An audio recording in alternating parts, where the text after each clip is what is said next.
नमस्कार, जय हिंद, जय भारत। मैं कमांडर चक्रपाणी एक बार फिर से आप सबके साथ the world this week decoding 24x7 और चैक सिंप्लीफाइज के सौजन्य से उपस्थित हूं। हमेशा की तरह इस बार जनरल कार्की नहीं आ पाए हैं, वो कुछ व्यस्त हैं। तो खैर हम शुरू करते हैं। जैसे आपको पिछले हफ्ते भी हमने कहा था कि ये T20 का मैच चल रहा है और T20 का मैच चलते जा रहा है, लेकिन कुछ बहुत दिलचस्प चीजें हुई हैं। सबसे दिलचस्प चीज ये हुई है कि प्रधानमंत्री मोदी जी की जो विजिट हुई है इंडोनेशिया, ऑस्ट्रेलिया और उसके बाद अभी वो फिलहाल न्यूजीलैंड में है। इस विजिट में क्या हुआ है, इसकी बात थोड़ी सी चर्चा करते हैं।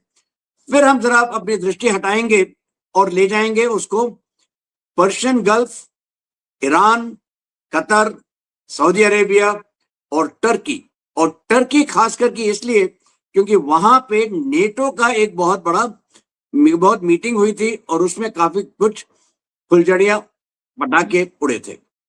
वहां से हम चलेंगे, जरा करीब आएंगे, देखेंगे हमारे बगल में खास करके पाकिस्तान में क्या हो रहा है। ये हम बेसिकली इन विषयों पे जरा गंभीरता से विचार करते हैं। शुरू करते हैं प्रधानमंत्री मोदी की विजिट से। अगर आप पिछले 3 महीने की विजिट्स देखें जो प्रधानमंत्री मोदी ने की हैं, आमतौर पे दोनों पूरब और पश्चिम की तरफ, वहां पे जयशंकर जी की विजिट्स हुई हैं, कुछ विजिट्स हमारे पास हुई हैं। इन सब से एक चीज तो बिल्कुल साफ दिखाई देती है, ये दिखाई देता है कि प्रधानमंत्री मोदी का जो पूरा फोकस है ये सारा का सारा एनर्जी सिक्योरिटी पे है। मैं एनर्जी सिक्योरिटी की बात क्यों कर रहा हूं, क्योंकि देखिए आज हम $4 ट्रिलियन से जरा से ज्यादा की इकोनॉमी है। हम चाहते हैं कि विश्व की नंबर 3 इकोनॉमी बने, मतलब $10 ट्रिलियन तक पहुंचे और जितनी जल्दी हो सके उतनी जल्दी पहुंचे। अगर हमको वहां पहुंचना है तो हमें सख्त जरूरत है एनर्जी की। हम देखते हैं कि हमें अगर एनर्जी सिक्योरिटी चाहिए है तो हमें एनर्जी सिक्योरिटी कहां से मिलेगी। हमें एनर्जी सिक्योरिटी मिलेगी जब हमारे पास तेल भरपूर भंडार में हो।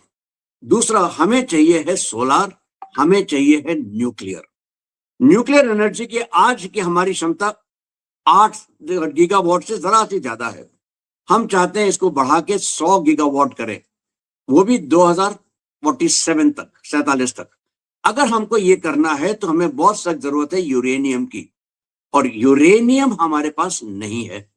तो एक हमें चाहिए है तेल, दूसरा हमें चाहिए यूरेनियम।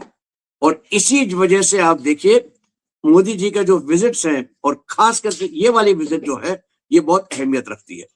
चलते हैं इस वाली विजिट पे कहां गए। सबसे पहले गए मोदी जी इंडोनेशिया। वहां क्या किया, इंडोनेशिया में 3 बड़ी बड़ी चीजें हुई हैं। एक, आपको याद होगा अगर इस बार जो हमारे साथ हो रहा है खास करके गल्फ ऑफ हॉर्मूज में, स्ट्रेट्स ऑफ हॉर्मूज में, वो ये है कि हमको हमारे जहाज वहां से नहीं आ सकते, ना ही हमारे विश्व के जहाज तेल लेके गैस लेके नहीं आ सकते। ईरान ने इसको बंद कर रखा है। अगर हमको चीन के विरुद्ध कुछ करना है तो हमें विश्वसनीय तरीके से चीन को एक तरीके से थ्रेटन करना होगा या उसको दिखाना होगा कि हम भी कुछ कर सकते हैं। और चीन के लिए सबसे बड़ी समस्या है मलाक्का के एक छोर, जहां मलाक्का से जहाज एंटर करते हैं, ऊपर की तरफ आप देखेंगे ग्रेट निकोबार आइलैंड है जहां पे हम अपना बहुत बड़ा बंदरगाह बनाने वाले हैं। उसके नीचे आ जाता है सबांग पोर्ट, ये आता है इंडोनेशिया में। और अगर ये इंडोनेशिया में आ रहा है और हमने सबांग पोर्ट की बात इंडोनेशिया से कर ली है और हम सबांग पोर्ट को जो है डेवलप करेंगे, मैनेज करेंगे, तो बिल्कुल साफ जाहिर है अगर हम पहले गल्फ स्ट्रेट्स ऑफ मलाक्का में थोड़ा बहुत प्रभाव डाल सकते थे, अब हम स्ट्रेट्स ऑफ मलाक्का को पूरी तरह से बंद कर सकते हैं। हमें बंद करने की जरूरत नहीं है, सिर्फ वो काबिलियत होने की जरूरत है। और इसके लिए चीन को बहुत बड़ा मैसेज पहुंच जाता है। ये मैसेज हमने दिया है सबांग और ग्रेट निकोबार आइलैंड से। इसके साथ साथ एक मैसेज और दिया है, आप आ रहे हैं बांग्लादेश, आप बांग्लादेश में छेड़खानी करने की कोशिश कर रहे हैं। हमने वहां पे ब्रह्मोस की तरफ से हमने एक बड़ी डील कर दी है इंडोनेशिया के साथ। सिर्फ ब्रह्मोस ही नहीं, हमने डील की है अस्त्र, एयर टू एयर मिसाइल की। ये अस्त्र मिसाइल का सबसे पहली एक्सपोर्ट डील है। ये साफ दर्शाता है कि हम डिफेंस एक्सपोर्ट्स की दुनिया में बहुत बड़े छलांग मार रहे हैं, और ब्रह्मोस डिप्लोमेसी जो हमारी है वो एक तरीके से चीन को सीमित रखने में बहुत मददगार होगी। तीसरी बात हमने यहां पे की है कि हम जो मैरीटाइम डोमेन अवेयरनेस है, हम इसमें बढ़ावा देंगे। हम मैरीटाइम वहीसों पे फोकस करेंगे, और इंडोनेशिया का एक अफसर जो हमारा मैरीटाइम फ्यूजन सेंटर है गुड़गांव में, वहां पे भी उपलब्ध होगा, ताकि हम अच्छी तरीके से कोऑर्डिनेट कर सकें। रेयर अर्थ, ये भी इसकी भी डील हुई है। तो रेयर अर्थ हमें क्यों जरूरी है? अगर हमें सोलार में इंडिपेंडेंट होना है और उसके सोलार पैनल्स बनाने हैं, तो हमारे पास और कोई चारा नहीं है बल्कि चीन से हम अपनी डिपेंडेंसी कम करें। अगर चीन की डिपेंडेंसी कम करनी है तो रेयर अर्थ बहुत जरूरी है, और ये हमने यहां से कर लिए। यहां से मोदी जी जाते हैं ऑस्ट्रेलिया। विश्व में सबसे बड़े यूरेनियम के भंडार कहाँ हैं? ऑस्ट्रेलिया। यूरेनियम के लिए हमने ऑस्ट्रेलिया से करीब 2010 में समझौता किया था, लेकिन उसके अंतर्गत कितनी बार ऑस्ट्रेलिया ने हमें यूरेनियम दिया? एक, शायद 2019 में, उसके बाद तो दिया नहीं। अब हम ये चाहते हैं कि ऑस्ट्रेलिया हमारा विश्वसनीय प्रोवाइडर बन जाए, और ये हमने डील साइन की है, ये बहुत मायने रखती है। इसके साथ साथ हमने डिफेंस मैरीटाइम अवेयरनेस, अब देखिए, अगर चीन को आपने मलाका में बंद किया तो इंडोनेशिया के नीचे से आ सकता है, वहां बैठा हुआ है ऑस्ट्रेलिया। हम मैरीटाइम अवेयरनेस अगर करते हैं तो हमको मालूम होता रहेगा चीन क्या कर रहा है, क्या उसके दावपेच हैं, कहां पे वो क्या कर रहा है। तो इसलिए मैरीटाइम अवेयरनेस ऑस्ट्रेलिया के साथ, defence technology, make in India, make for the world, हम बता रहे हैं कि अब हमारे पास आइए, हमारे पास जियोपॉलिटिकल एक्सपर्टीज है, हमारे पास देखिए कंसिस्टेंसी है, हम रिलायबल है, हम आपके साथ कंधे से कंधा लगा के जोड़ के आपके साथ आगे बढ़ सकते हैं। और यहां से हम मोदी जी जाते कहाँ है? न्यूजीलैंड। न्यूजीलैंड एक हिस्सा है फाइव आई नेटवर्क का, मतलब हम जो इंटेलिजेंस नेटवर्क विश्व का बहुत प्रसिद्ध माना जाता है, बहुत सीमित तरीके से है, वहां पे न्यूजीलैंड भी एक आता है। न्यूजीलैंड के प्रधानमंत्री सारे प्रोटोकॉल तोड़ के मोदी जी को रिसीव करने आते हैं एयरपोर्ट। ये कभी उन्होंने नहीं किया। हमारा एफटीए न्यूजीलैंड के साथ है, और वो उसको हम बढ़ाना चाहते हैं। हम पीपल टू पीपल कांटेक्ट बढ़ाना चाहते हैं, और हम ये दर्शा रहे हैं कि पैसिफिक में हमने अपनी पहुंच जो है आगे तक कर रखी है। चाहे भले ही अमेरिका इंडो पैसिफिक से इंडो उसने निकाल दिया, लेकिन हम हैं। ऑस्ट्रेलिया और न्यूजीलैंड को एक डर बहुत सताता है, और वो डर है चीन। और अभी पिछले ही हफ्ते चीन ने एक पनडुब्बी के जरिए एक अपनी सबमरीन लॉन्च बैलिस्टिक मिसाइल का परीक्षण किया था। उसमें उसने कोई वॉरहेड नहीं था, डमी वॉरहेड के साथ, लेकिन फिर भी उसने पैसिफिक में वो मिसाइल दागी थी, और कहा यह था कि जो मिसाइल दागी है हमने, ये हमारी बिल्कुल अचूक निशाने पे गई है, बिल्कुल सब कुछ सही हो गया है, और हमने सबको बता दिया था। कौन सी मिसाइल दागी पता नहीं, जो भी होगी, लेकिन डर तो आपने पूरे के पूरे पैसिफिक में फैला दिया। और इस डर की दवा क्या है? इस डर की दवा है भारत, क्योंकि भारत ही एक ऐसा देश है जो खड़ा हो सकता है चीन के विरुद्ध। हम खड़े हुए गलवान में, हम खड़े हुए उससे पहले सिक्किम में, हम खड़े हैं हर जगह चीन के सामने। एक ही देश है जिसने चीनी एप्स को बैन किया था, वो था भारत। तो साफ दिखाई देता है कंसिस्टेंसी और कैपेबिलिटी, इन दोनों में भारत का आंकलन अच्छा है, बहुत अच्छा है। और विश्वास जो है सबसे बहुत अहम चीज है जियोपॉलिटिक्स और खास करके इंटरनेशनल रिलेशंस में। ये विश्वास का पात्र हमने भारत को दिखाया है, दर्शाया है। तो यही एक बहुत इंपॉर्टेंट चीज है जो इस विजिट से हुई है। अभी विजिट खत्म नहीं हुई है, मोदी जी आने वाले हैं, लेकिन एक विजिट खत्म हुई है। वो विजिट हुई है ट्रंप की टर्की की तरफ। ट्रम्प टर्की गए थे, वहां पे नेटो का एक बहुत बड़ा उनका जो एनुअल समिट होता है उस समिट में गए थे।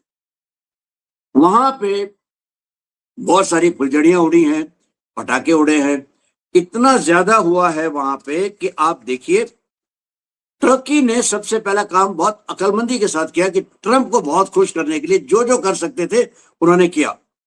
उन्होंने ट्रंप को खूब बढ़ाया चढ़ाया, यहां तक कि बोल दिया S-400 जो हमने रशिया से लिया था हम इसको यूएई को बेच देंगे ताकि आप हमको कान हवाई जहाज जो हमारा 5th जनरेशन हवाई जहाज है उसके लिए इंजन दे दें। वहां पे जी के F-110 इंजन लगने हैं। वो चाहते हैं कि F-35 भी अमेरिका टर्की को दे दे। टर्की चाहता है कि जब यूरोपियन यूनियन अपने डिफेंस में खर्चा बढ़ाएंगे तो यूरोपियन यूनियन की डिफेंस चेन्स के ऊपर, सप्लाई चेन्स में वो आ जाए, घुस जाए किसी ना किसी तरीके से। यूरोपियन यूनियन टर्की के ऊपर विश्वास नहीं करता, तो चाहता है ट्रंप के जरिए, ट्रंप के कंधे के ऊपर अपनी बंदूक लगा के यूरोपियन यूनियन पे किसी तरह से कर सकें। और टर्की का एक और सपना है, सपना यह है कि यूरोपियन यूनियन को वो सारी की सारी जो एनर्जी है, चाहे वो रशिया से आए, चाहे वो मिडल ईस्ट से आए, वो जाए टर्की के जरिए, ताकि फिर टर्की बन जाता है यूरोपियन यूनियन का एक बहुत बड़ा चोक पॉइंट। यूरोपियन यूनियन इसको नहीं चाहता। टर्की ने एक ब्लू होमलैंड नाम की एक स्ट्रेटजी बताई है जिसमें वो ग्रीस, साइप्रस, इन सब के एक्सक्लूसिव इकोनॉमिक जोन्स को हड़पना चाहता है, और दोनों के दोनों नहीं चाहते कि टर्की ये कर सके। तो एक तरफ टर्की का ये था कि हम किसी ना किसी तरीके से ट्रंप का विश्वास जीते और ट्रंप के अपने तरफ कर ले। दूसरा प्रॉब्लम यह था कि यूरोपियन यूनियन चाहता था कि ट्रंप उनकी तरफ हो, लेकिन ट्रंप जो है वो टर्की की तरफ झुकते हुए दिखाई दे रहे थे। इस पूरे मीटिंग में ट्रंप ने सबसे पहले स्पेन को निशाना बनाया और स्पेन को बोला कि आपके ऊपर हम प्रतिबंध लगाएंगे, एम्बार्गो लगाएंगे, क्योंकि आपने हमारे हवाई जहाजों को रिफ्यूल करने के लिए परमिशन नहीं दी। वो चाहते हैं स्पेन 5% अपने जीडीपी का डिफेंस पे खर्चा करे, स्पेन ने साफ मना कर दिया है, तो वहां दबाव डालना चाहते हैं। ट्रंप का सपना एक और था, ग्रीनलैंड, क्योंकि ग्रीनलैंड अगर वो ले लेते हैं तो जब भी आर्कटिक सी रूट्स खुलेंगे तो वो ग्रीनलैंड के ही दाएं बाएं से जाएंगे, उनके ऊपर अमेरिका अपना प्रभुत्व बढ़ाना चाहता है। क्यों? क्योंकि अगर आज ट्रेड रूट्स के ऊपर आपका कंट्रोल है तो आप विश्व के ऊपर कंट्रोल कर सकते हैं। ठीक उसी तरह जो ईरान करने की कोशिश कर रहा है स्ट्रेट्स ऑफ हॉर्मुज में, ये करना चाहते हैं ग्रीनलैंड के दाएं बाएं, तो उनको ग्रीनलैंड चाहिए। वो लगे हुए हैं यूरोप को बताने कि आप सना अमेरिका की बातें नहीं मानते हैं, आप हमारे तरफ नहीं आते हैं, आपने हमें सपोर्ट नहीं किया ईरान युद्ध में, हम आपकी तरफ नहीं क्यों देखें, हम जो अपने सोल्जर्स, अपने सैनिकों को रखा है यूरोपियन यूनियन में, हम उनको भी वहां से निकालेंगे। यूरोपियन यूनियन को अब चाहिए है किसी ना किसी तरह से वो सोचे कि अमेरिका अगर नहीं होगा तो हम क्या करेंगे। उसके पास विकल्प क्या बनते हैं, चीन या भारत।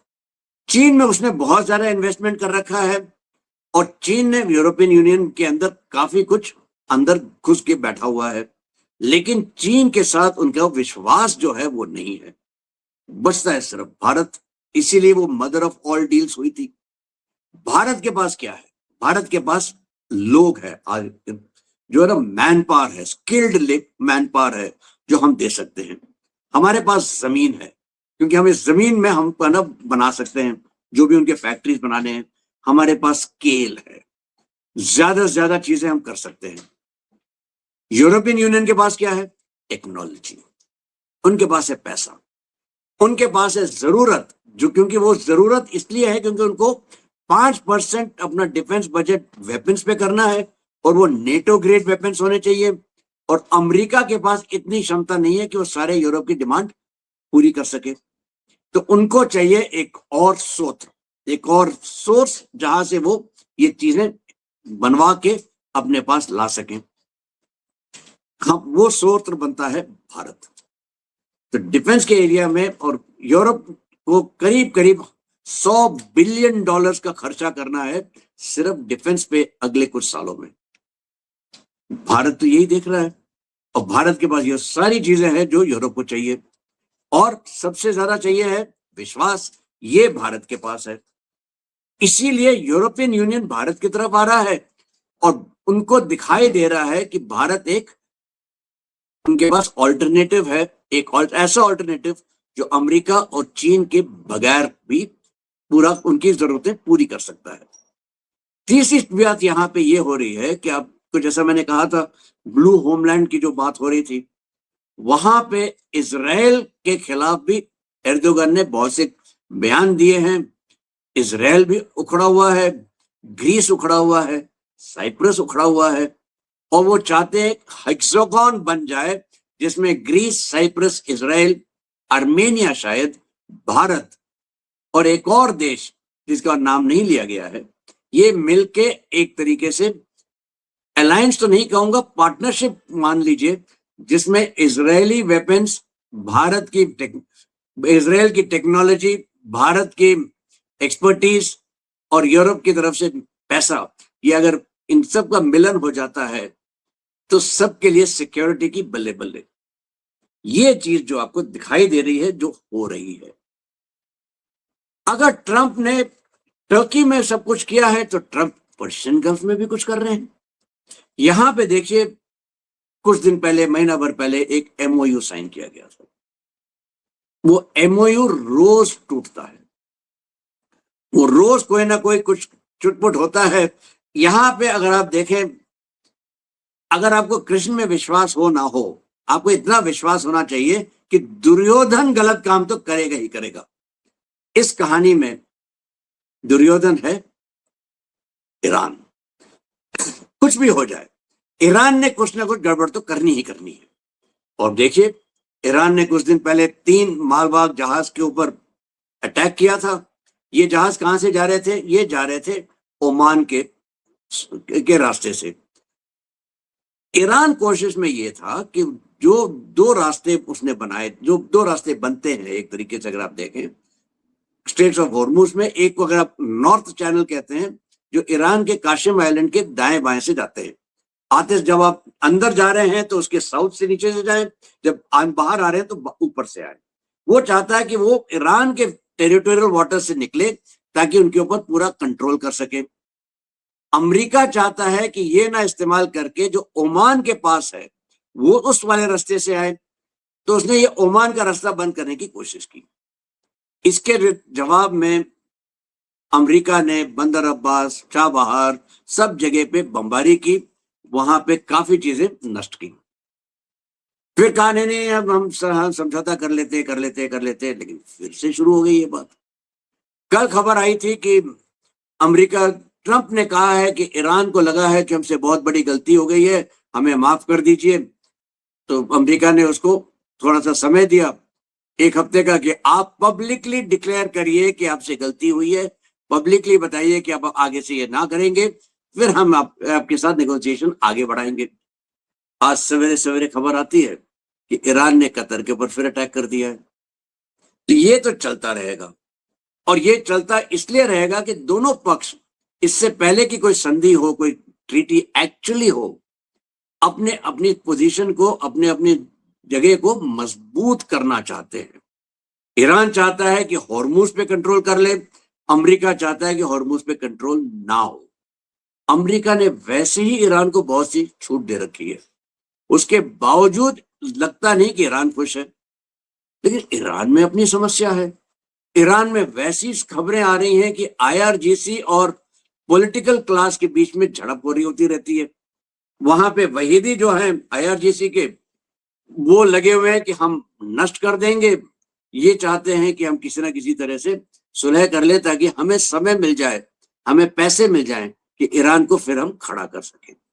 इन दोनों फैक्शन में जीतेगा कौन, ये तो वक्त ही बताएगा। लेकिन हारने वाले तो साफ दिखाई देते हैं, वो है ईरान की जनता।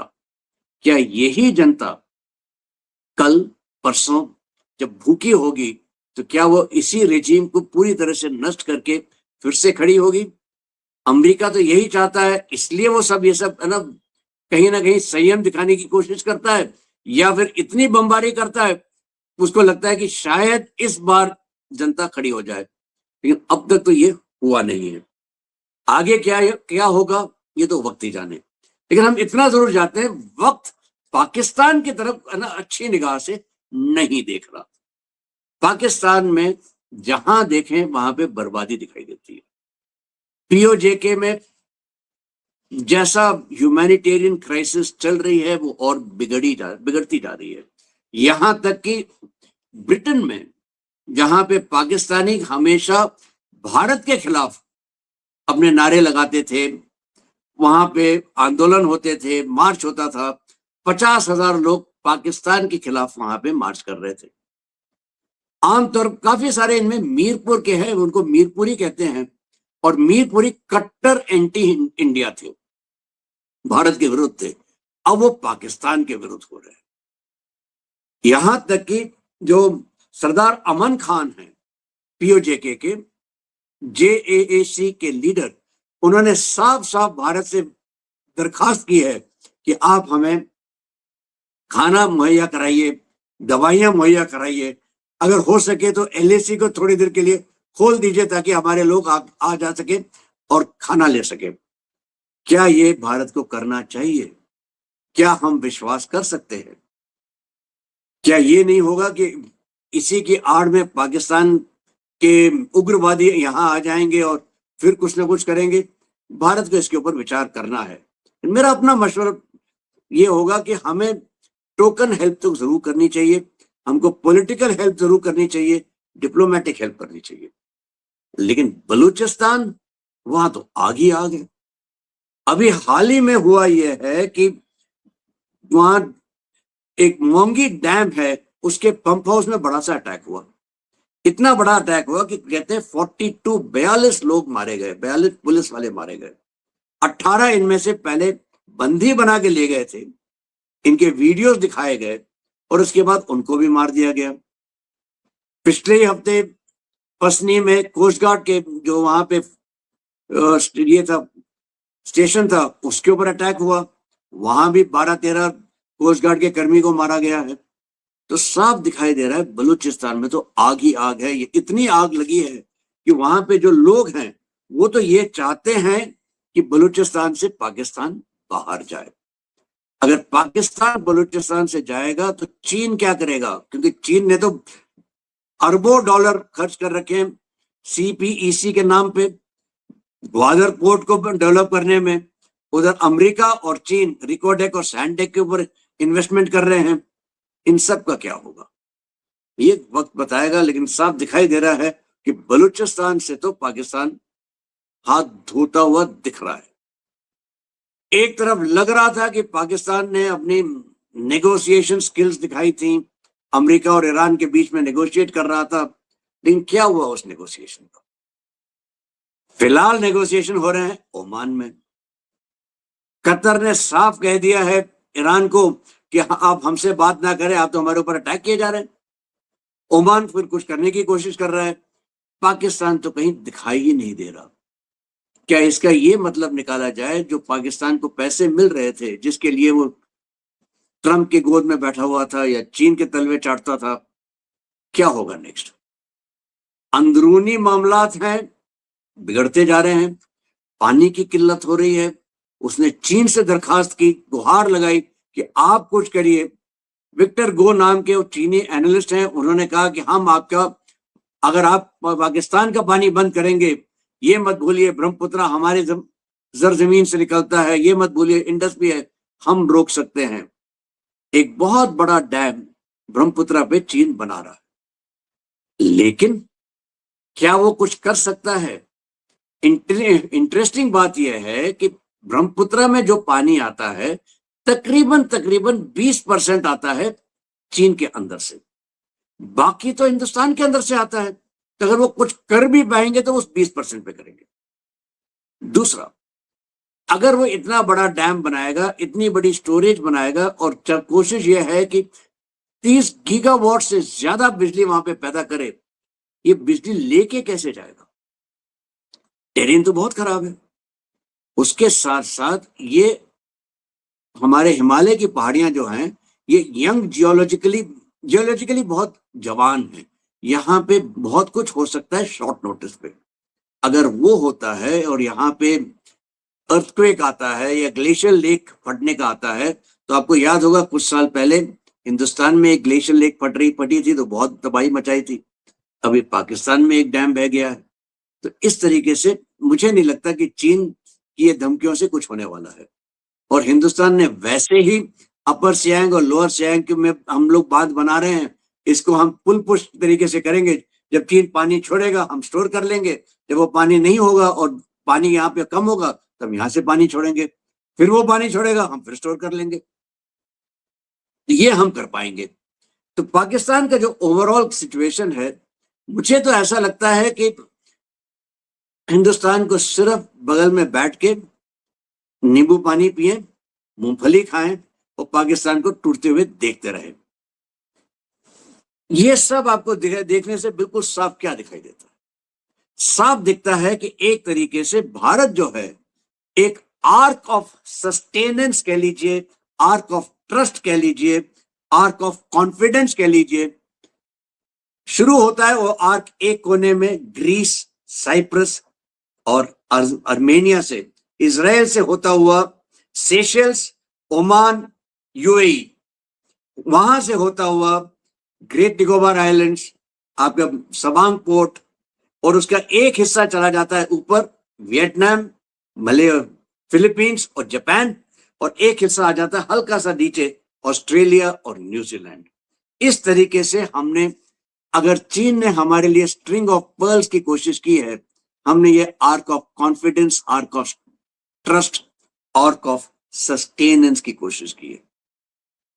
सस्टेनेंस ना ही सिर्फ हमारे लिए बल्कि इस पूरे इंडो पैसिफिक के लिए, क्योंकि ये देखिएगा आपने यूएई में जो समझौता हुआ था, यूएई अपना स्ट्रेटेजिक रिजर्व कहां बनाएगा?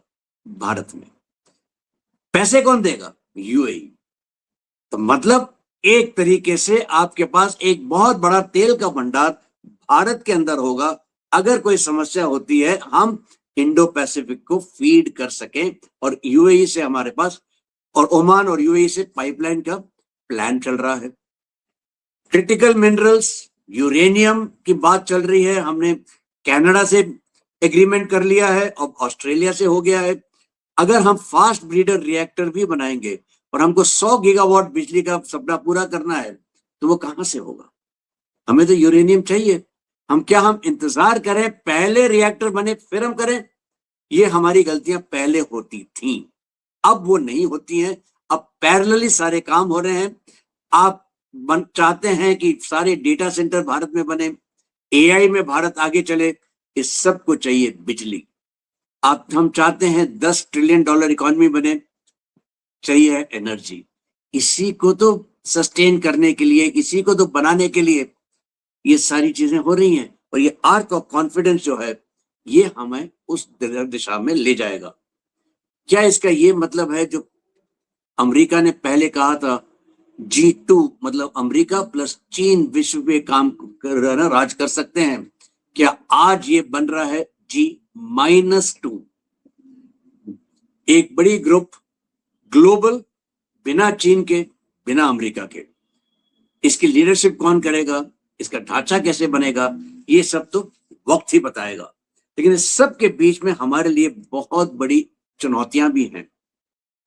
हमारी सबसे बड़ी चुनौती इंटरनल है और इसके ऊपर हमें काबू करना पड़ेगा। हम ये नहीं कह सकते कि हम एक 5 trillion dollar economy, 10 trillion dollar economy बनेंगे और हम डिफेंस पे खर्चा नहीं करेंगे। हमको कहीं ना कहीं मैंडेट करना पड़ेगा कि डिफेंस पे खर्चा 5% और जीडीपी तक तो जाना ही है। क्यों? क्योंकि लोग आपकी बात तभी सुनते हैं जब आपके पास एक अच्छा सा डंडा होता है।